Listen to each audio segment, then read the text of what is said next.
Naging pangkalahatang mapayapa ang katatapos lamang na Asia-Pacific Economic Cooperation Summit sa bansa ayon sa APEC Security Cluster. Ang detalye sa ulat ni Waywaya Macalma. Huwebes ng gabi natapos ang APEC Summit 2015 pero para sa sangay ng seguridad ay hindi pa tapos ang kanilang trabaho. Kaya naman ilang minuto matapos mag-take off ang eroplano ni Russian Prime Minister Dmitry Medvedev ay tila nakahinga na ng maayos ang buong APEC Security Cluster. Mismong si PNP Chief Director General Ricardo Marquez pa ang nag-anunsyo nito at ang iba ay napalakpak pa sa tuwa.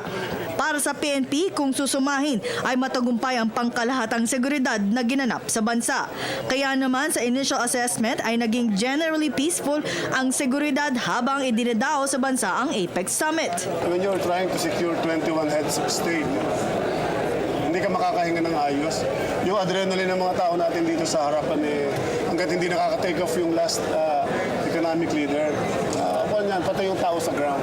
Maliban na lamang sa mga rallyistang naging bayolente habang nagsasagawa sila ng kilos protesta na 5 pulis ang naitalang nasaktan.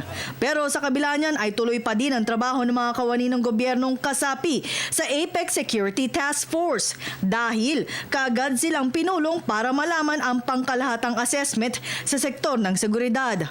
Para kay Undersecretary Peter Corvera, ang chairman ng komite, ay ilang gabi din silang hindi halos makatulog dahil dito. Ngunit kanyang kinumendahan naman ang bawat kawani na nagtulungan para lamang maging matagumpay ang buong APEC Summit.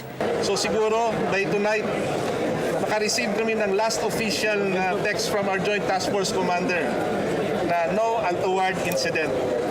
So we will congratulate the entire committee and all the agencies, all the agencies that sacrifice and labored to make this a success. Importante dito, napakita natin kung gaano ka-effective ang totoong whole of government approach. Ito ay sa kabila ng may ilang banta sa seguridad silang na-monitor. Ngunit, ang lahat ng mga report ay nag-negatibo matapos sutukan ng bawat banta na kanilang natatanggap. There were different threats per economy.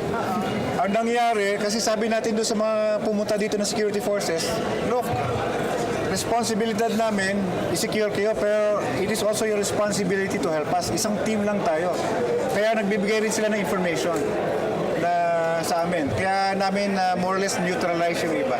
Para sa Telebisyon ng Bayan, ako si Waywaya Macalma.